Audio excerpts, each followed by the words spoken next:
Plano de Mobilidade Urbana, com obras em andamento em Ribeirão Preto, prevê a construção de corredores de ônibus e viadutos e também garantir a acessibilidade para cadeirantes e deficientes visuais pelas ruas da cidade. Só que nem sempre isso tem sido feito como deveria. No bairro Campos Elíseos, por exemplo, o piso tátil instalado nas calçadas leva o deficiente visual a paredes e até porta de bares, o que vai contra as regras, segundo especialistas. Hoje eu estive nesse quarteirão que está interditado para obras, o que também trouxe bastante transtorno para os motoristas.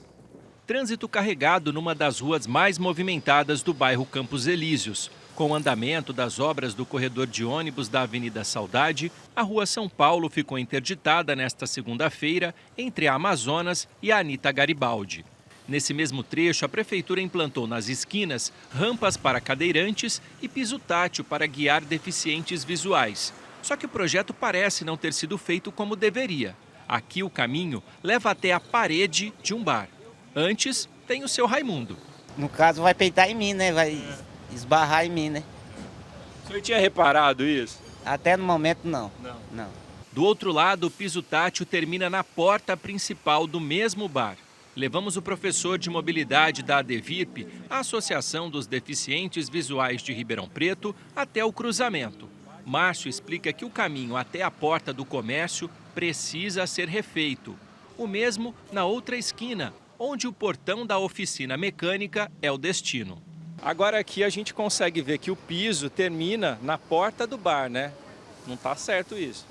Não, aqui está um pouquinho complicado, a não ser que o objetivo seja levar o deficiente visual para o bar, tá? Porque aqui o piso termina na porta do bar, então ele chega aqui só se for para ele poder entrar dentro do bar. Então aqui precisa ter uma modificação, precisa ser refeito. No mesmo quarteirão, o piso tátil segue até a parede de uma clínica veterinária. Não seria o ideal, mas aqui ainda é possível relevar, segundo o professor.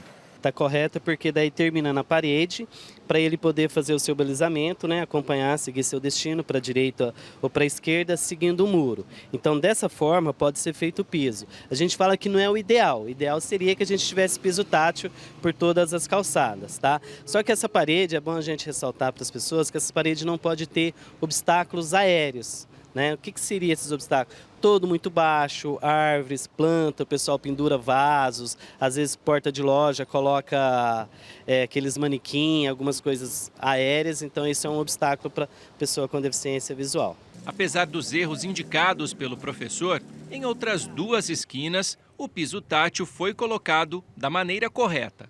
A acessibilidade na cidade está muito aquém do que a gente precisa, nem que eu falo que a gente deseja, mas o que a gente precisa para as pessoas com deficiência visual. Mas eu falo que está caminhando, está melhorando, algumas coisas estão sendo feitas, mas muita coisa precisa ser melhorada e ser refeita.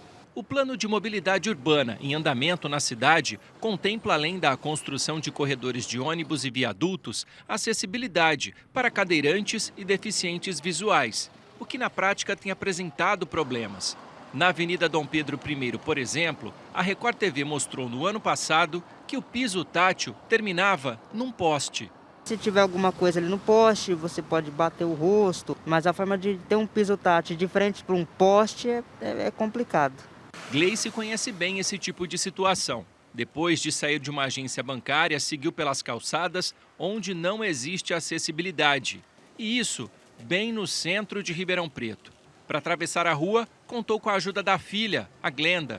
Na rua Tibiriçá, com a Duque de Caxias, faltam rampas e piso tátil dos dois lados. Eu poderia, para facilitar, dar uma entradinha aqui, em vez de eu atravessar na esquina, eu tenho que entrar um pouquinho para o meio do quarteirão, para poder atravessar com um pouco mais de segurança.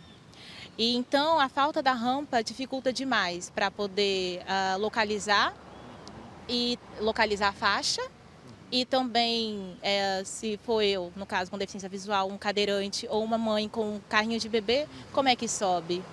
Não fica difícil. Seguimos com a dona de casa pela Praça 15. No caminho, ela conta que até os 12 anos de idade enxergava. Uma doença na retina fez com que ela perdesse a visão totalmente. No calçadão, ela encontra o piso tátil, o que pelo menos hoje facilitou a caminhada. Só que nem sempre é assim. na maioria das vezes, os vendedores ou as próprias lojas colocam produtos em cima do piso tátil. E aí eu preciso desviar do piso tátil para poder seguir o caminho. E é ruim, porque eu acabo perdendo, principalmente se eu estiver sozinha, eu acabo perdendo a noção do espaço, do trajeto que eu preciso percorrer.